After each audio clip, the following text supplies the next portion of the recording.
किया था IC curve की कैरेक्टरिस्टिक्स के ऊपर, उसको एक्सप्लेन करना था।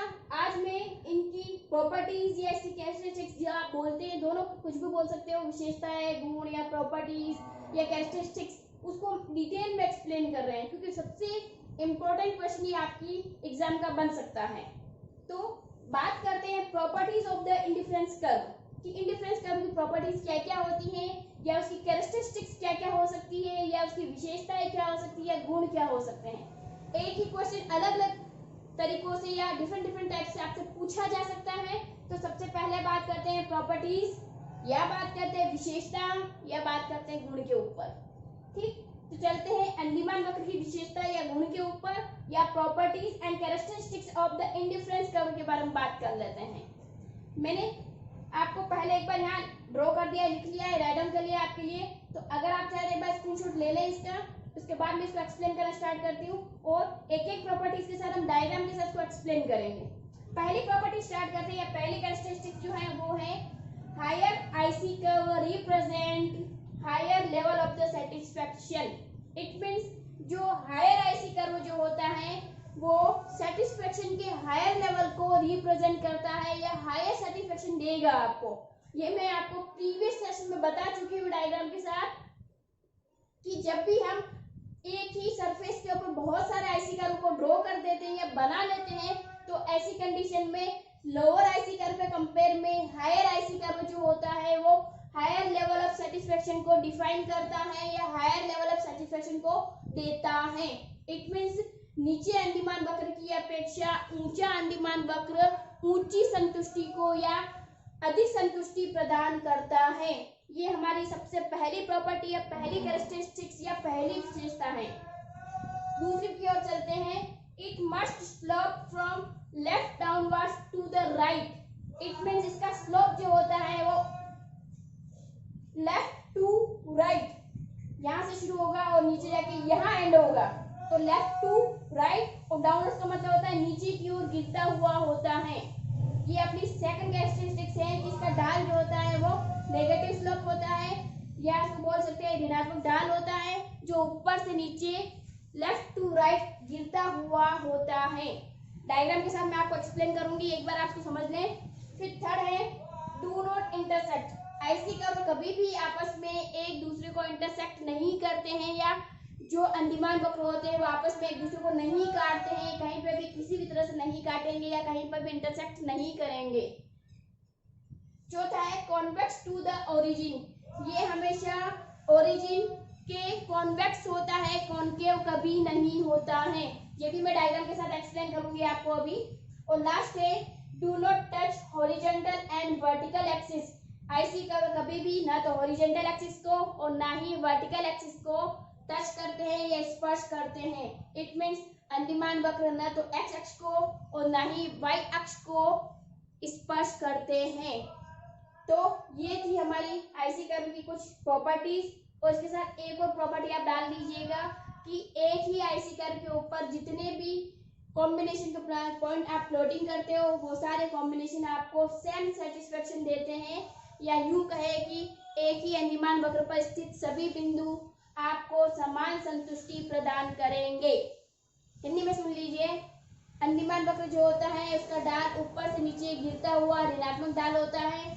अंडीमान वक्र कभी आपस में एक दूसरे को नहीं काटते हैं। नीचा अंडीमान वक्र नीची संतुष्टि को और उसके कंपेयर में ऊंचा अंडीमान वक्र ऊंची संतुष्टि को प्रदर्शित करता है। अंडीमान वक्र जो होते हैं मूल बिंदु के उन्नतोदर होते हैं, जिसको हम बोलते हैं convex. Here it is convex. तो अंडीमान वक्र जो होते हैं मूल बिंदु के उन्नतोदर होते हैं, क्योंकि यदि एक को बढ़ाया जाता है तो दूसरे को हमें घटाना पड़ेगा, इसलिए कॉन्वेक्स होते हैं। और ये कभी भी उसका एक और कारण होता है एमआरएस की वजह से। एमआरएस क्या होती है? मार्जिनल रेट ऑफ सब्स्टिट्यूशन होती है, जो मैं नेक्स्ट सेशन के साथ आपको बताऊंगी। और ये कभी भी आपस में न तो इंटरसेक्ट करते हैं, और ये ना तो ओएक्स एक्सिस को और ना ही ओवाई एक्सिस को, या ओएक्स अक्ष रेखा को ना ही ओवाई अक्ष रेखा को स्पर्श करते हुए बनते हैं। तो ये चीज की प्रॉपर्टी या कैरेक्टरिस्टिक्स। अब मैं इसको डायग्राम के साथ एक्सप्लेन कर देती हूँ। सबसे पहला हम स्टार्ट करते हैं कि higher IC curve represent higher level of the satisfaction. मतलब हायर आईसी कर्व जो होता है वो हायर लेवल के सेटिस्फेक्शन को डिफाइन करता है। कैसे, देख लेते हैं हम डायग्राम के साथ। आपको इन सारे जितनी भी कैरेक्टरिस्टिक्स है या जितनी प्रॉपर्टीज है उसके साथ डायग्राम जरूर बनाना है। तो आप ध्यान रखें, डायग्राम जरूर बनाए, बिना डायग्राम की ये क्वेश्चन ना करके आए आप। और सारी कैरेक्टरिस्टिक्स के साथ आप डायग्राम को जरूर शो करें। पहली कैरेक्टरिस्टिक्स जो होती है हमारी हायर सेटिस्फेक्शन जो होता है या हायर आईसी कर्व जो होता है हायर सेटिस्फेक्शन को डिफाइन करता है। कैसे, देखो पहली प्रॉपर्टी का हम डायग्राम बना रहे हैं।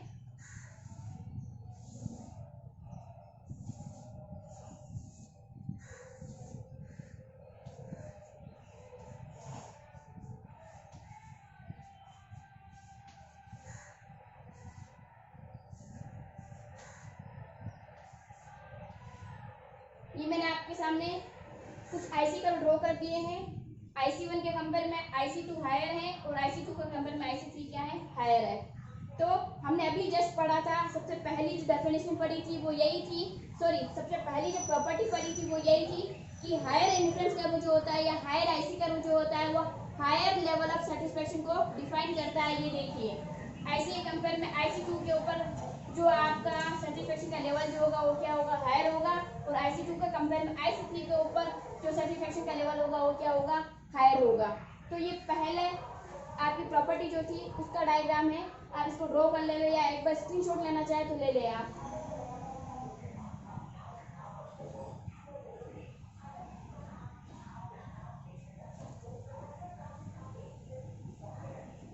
अब दूसरी कैरेक्टरिस्टिक्स की या दूसरी प्रॉपर्टी की बात करते हैं। और दूसरी प्रॉपर्टी हमें ये बताती है कि आईसी कर्व का स्लोप जो होता है must slope left to right and downwards. ये मैंने आपको बताया था। इट मींस इसका स्लोप जो होता है लेफ्ट टू राइट। हियर देखिए आप, ये मेरा हाथ में रख दिए यहाँ पर, मेरा हैंड है, ये मेरा लेफ्ट हैंड है, ये मेरा राइट हैंड है। तो देखो इसको हमने ड्रॉ कैसे किया है, हमने ड्रॉ किया है इस तरह से। It means left to right और डाउनवर्ड्स आ रहा है, नीचे की ओर आ रहा है, जिसको अपन नेगेटिव स्लोप बोलते हैं या डाउनवर्ड्स बोलते हैं। तो left to right and downwards होता है जिसको हम बोलते हैं नेगेटिव स्लोप। इट मींस ये ऊपर से नीचे गिरता हुआ ऋणात्मक ढाल वाला होता है। जो इसकी दूसरी प्रॉपर्टी थी, हमारी दूसरी कैरेक्टरिस्टिक्स थी हमारी कि आईसी कर्व जो होता है वह लेफ्ट से राइट मतलब बाएं से दाएं नीचे की ओर गिरता हुआ ऋणात्मक ढाल वाला होता है। और ऐसा इसलिए क्योंकि इसमें दो गुड्स के कॉम्बिनेशन को हम शो करते हैं। उसमें अगर एक को इंक्रीज करेंगे तो दूसरे को हमें क्या करना पड़ेगा, डिक्रीज भी करना पड़ेगा। और इसके साथ साथ एक और रीजन होता है इसका नेगेटिव स्लोप होने का, वो होता है मार्जिनल रेट ऑफ सब्स्टिट्यूशन, जो मैं आपको बाद में बताऊंगी। इस सेशन के नेक्स्ट सेशन में हम एमआरएस पढ़ेंगे तो उसके साथ हम पढ़ेंगे। अभी सिर्फ थोड़ी सा आप समझ लें कि इसका नेगेटिव स्लोप जो होता है वो एमआरएस की वजह से, मार्जिनल रेट ऑफ सब्स्टिट्यूशन की वजह से हो सकता है। और दूसरे इसमें दो गुड्स या दो कमोडिटी के साथ पढ़ते हैं अपन। तो अगर एक को इंक्रीज करना होता है तो दूसरे को डिक्रीज जरूर करना पड़ेगा, सेक्रीफाइस हमें करना पड़ेगा। दैट्स व्हाई इसका स्लोप जो होता है वो क्या होता है, नेगेटिव स्लोप होता है, लेफ्ट टू राइट होता है और डाउनवर्ड्स होता है। ये थी हमारी दूसरी कैरेक्टरिस्टिक्स। अब हम बात करते हैं हमारी तीसरी कैरेक्टरिस्टिक्स के ऊपर। और हमारा तीसरा कैरेक्टरिस्टिक्स ये कहता है कि ये कभी भी आपस में इंटरसेक्ट नहीं करता है। बना लेती हूँ इसी के अंदर में, इंटरसेक्ट नहीं करता है तो आपको इस तरह से एक डायग्राम यहाँ पर ड्रॉ कर देना है।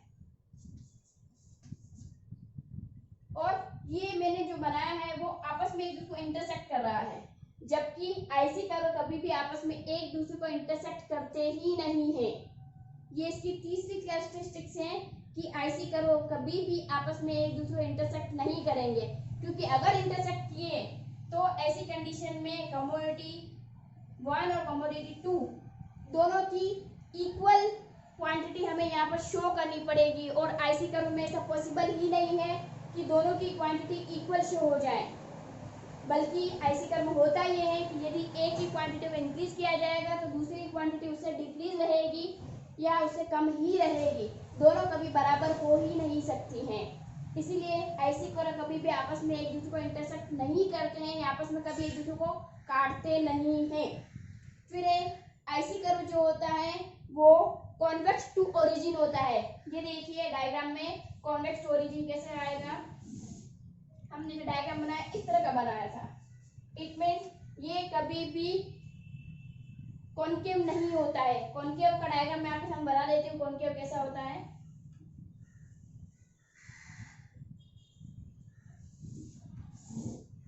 इस तरह का शेप नहीं बनेगा कभी भी। तो तो आईसी कर्व हमेशा क्या होता है, कॉन्वेक्स टू ओरिजिन होता है, कॉनकेव नहीं होता है। कॉनकेव होता है पीपीसी कर्व, जो हमने चैप्टर 1 के साथ पढ़ा था। पीपीसी कर्व जो होता है वो हमेशा क्या होता है, कॉनकेव होता है, जबकि आईसी कर्व जो होता है वो कॉन्वेक्स होता है, कॉन्वेक्स टू ओरिजिन होता है। थर्ड कैरेक्टरिस्टिक्स हमें कंप्लीट होती है। अब चलते हैं फोर्थ के ऊपर कि आईसी कर्व जो होता है ना तो कभी वर्टिकल हो सकता है, ना कभी हॉरिजॉन्टल हो सकता है, और ना कभी ये एक्सिस को टच करता है। इसी डायग्राम में देख लेते हैं, ये ना तो ओएक्स एक्सिस को टच कर रहा है और ना ही ये ओवाई एक्सिस को टच कर रहा है। इट मींस आईसी कर्व ना कभी ओएक्स एक्सिस को और ना ही कभी ओवाई एक्सिस को टच करते हुए जाते हैं, बिल्कुल नहीं जाते हैं, कहीं पर भी टच नहीं करते हैं, बल्कि ये इंफिनिटी टाइम तक क्या होते हैं, रेक्टेंगुलर हाइपरबोला होते हैं। कुछ इस तरह के डायग्राम में बनते हैं। रेक्टेंगुलर हाइपरबोला क्या होता है अभी आपको समझ में नहीं आएगा क्योंकि मैंने आपको पढ़ाया नहीं है, लेकिन बहुत जल्दी मैं इसके ऊपर भी आऊंगी, उस टॉपिक को हम लेके आएंगे। तब तक सिर्फ आप इतना ध्यान रखिए कि ये ओरिजिन टू कॉन्वेक्स होता है, कॉनकेव नहीं हो सकता है, दैट इज कॉनकेव, और ये होता है कॉन्वेक्स अपना। फिर मैंने कहा था ये कभी हॉरिजॉन्टल और वर्टिकल भी नहीं हो सकते हैं। तो कभी भी आईसी कर्व ना तो इस तरह के हो सकते हैं और ना ही इस तरह के वर्टिकल हो सकते हैं। तो ना ही इस तरह के होंगे और ना ही इस तरह के होंगे, और ना ही कभी दोनों एक्सिस को टच करते हुए होंगे। तो ये डायग्राम को इस तरह से भी नहीं हो सकते हैं। अगर मैं इसको यू बना लूं टच करती हुई तो ये भी आईसी कर्व नहीं माना जाएगा, क्योंकि आईसी कर्व कभी भी एक्सिस को टच नहीं करते हैं। ना ही ये ओएक्स एक्सिस को टच करेंगे और ना ही ये ओवे एक्सिस को टच करेंगे। तो ये कभी भी टच करते हुए भी नहीं होते हैं। तो ये कभी आपस में एक दूसरे को टच नहीं करेंगे। फिर हमने एक और देखा था कि आईसी कर्व कभी भी पॉजिटिव स्लोप में नहीं होते हैं। ये भी आप लिख सकते हैं। तो आईसी कर्व कभी भी पॉजिटिव स्लोप में नहीं होते हैं। तो कुछ इस तरह का डायग्राम भी आईसी कर्व का नहीं हो सकता है। आप ये भी लिख सकते हैं कैरेक्टरिस्टिक्स के अंदर, और ये है हमारा पॉजिटिव स्लोप।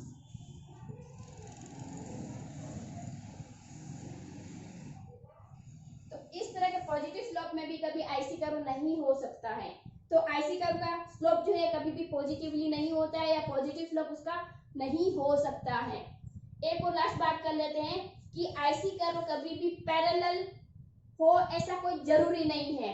तो ऐसा कोई जरूरी नहीं है कि इंडिफरेंस कर्व में नॉट बी पैरेलल, नहीं, बिल्कुल भी पॉसिबल नहीं है। इसके आईसी कर्व ऐसे भी बन सकते हैं, जरूरी नहीं वो पैरेलल हो।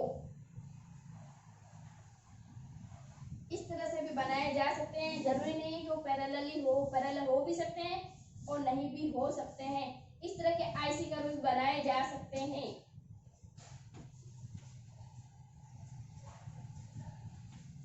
तो इस तरह के आईसी कर्व भी हो सकते हैं। तो जरूरी नहीं है कि आईसी कर्व पैरेलल ही हो, कोई जरूरी नहीं है। आईसी कर्व पैरेलल हो भी सकते हैं और नहीं भी हो सकते हैं, मे नॉट बी पैरेलल। एक और बात कर लेते हैं, आईसी कर्व जो होता है कभी भी एक बजट को रिप्रेजेंट नहीं करेगा। तो IC curve can not have budget. IC curve कभी भी बजट नहीं हो सकता है या बजट को रिप्रेजेंट नहीं करता है। तो ये थी हमारी आईसी कर्व की कैरेक्टरिस्टिक्स या उसकी प्रॉपर्टीज। वापस देख लीजिए, सबसे पहली प्रॉपर्टी जो थी वो थी कि हायर आईसी कर्व जो होता है वो हायर सैटिस्फैक्शन को डिफाइन करता है, ये हमारी पहली प्रॉपर्टी थी। हमारी दूसरी प्रॉपर्टी थी कि इसका स्लोप होता है नेगेटिव स्लोप होता है, लेफ्ट टू राइट होता है और डाउनवर्ड होता है। हमारी तीसरी प्रॉपर्टी थी कि आईसी कर्व कभी भी एक दूसरे को इंटरसेक्ट नहीं करते हैं। फोर्थ थी ये कॉन्वेक्स टू द ओरिजिन होता है। फिफ्थ है ये कभी भी हॉरिजॉन्टल नहीं हो सकते हैं या कभी भी वर्टिकल लाइन में नहीं हो सकते हैं। सिक्स हमने पढ़ा था कि ये कॉनकेव टू ओरिजिन नहीं हो सकते हैं, केवल कॉन्वेक्स टू ओरिजिन हो सकते हैं, पॉजिटिव स्लोप में नहीं हो सकते हैं, आपस में कभी एक दूसरे को इंटरसेक्ट नहीं करेंगे। और लास्ट हमने पढ़ा था कि ये पैरेलल भी हो सकते हैं या पैरेलल नहीं भी हो सकते हैं। तो मे नॉट बी पैरेलल, जरूरी नहीं कि हर बार पैरेलल ही लो, पैरेलल हो भी सकते हैं और नहीं भी हो सकते हैं। और ये कभी भी ना तो हॉरिजॉन्टल एक्स को और ना ही वर्टिकल एक्सिस को टच करते हैं, तो ना तो हॉरिजॉन्टल एक्सिस को ना ही वर्टिकल एक्सिस को टच करेंगे। और ये can not have a budget, ये बजट भी नहीं हो सकते हैं, ये बजट को रिप्रेजेंट नहीं करते हैं। तो ये थी हमारी आज आईसी कर्व के ऊपर डेफिनेशन, उसके बाद उसका कर्व, उसके बाद उसका शेड्यूल, उसके बाद उसका मैप और सबसे लास्ट इसकी प्रॉपर्टीज या इसकी कैरेक्टरिस्टिक्स जो हमने आज कंप्लीट करी है। आई होप आपको सेशन बहुत अच्छा लगा होगा। अगर इसके रिगार्डिंग आपकी कोई भी क्वेरी है तो प्लीज़ आप मुझे कमेंट बॉक्स में ज़रूर लिख कर भेजें। मैं पूरी कोशिश करूंगी कि आपकी जितनी भी प्रॉब्लम है उनको सॉल्व कर सकूं। और इकोजेट के साथ बने रहिए, इसको लाइक करिए, शेयर करिए, सब्सक्राइब करिए और कोशिश करिए कि कंटिन्यू हमारे चैनल के साथ बने रहे। मैं पूरी कोशिश करूंगी कि आपके सारे के सारे जितने भी 12th के एनसीईआरटी के जितने भी चैप्टर्स है उनको विद इन 1 या 2 मंथ्स में कंप्लीट कर दूं। और इसके साथ हम इसका एक नया सेशन स्टार्ट करेंगे इसी क्वेश्चंस का। 1 लाइन क्वेश्चन का मैंने एक अच्छा सेगमेंट तैयार कर रखा है आपके लिए। तो जब हमारा कोर्स कंप्लीट हो जाएगा तो हम चलेंगे इनके 1 लाइन क्वेश्चंस के ऊपर। और पूरी बुक के मैंने आपको हर चैप्टर से कम 50 से 100 क्वेश्चन मैंने आपके लिए निकाले हैं 1 लाइन क्वेश्चन, जिसे आप पूरी की पूरी बुक बहुत अच्छे से कंप्लीट कर सकते हो और अपने मेरिट के लिए प्रिपेयर हो सकते हो। तब तक के लिए इकोजेट के साथ बने रहिए। Good bye.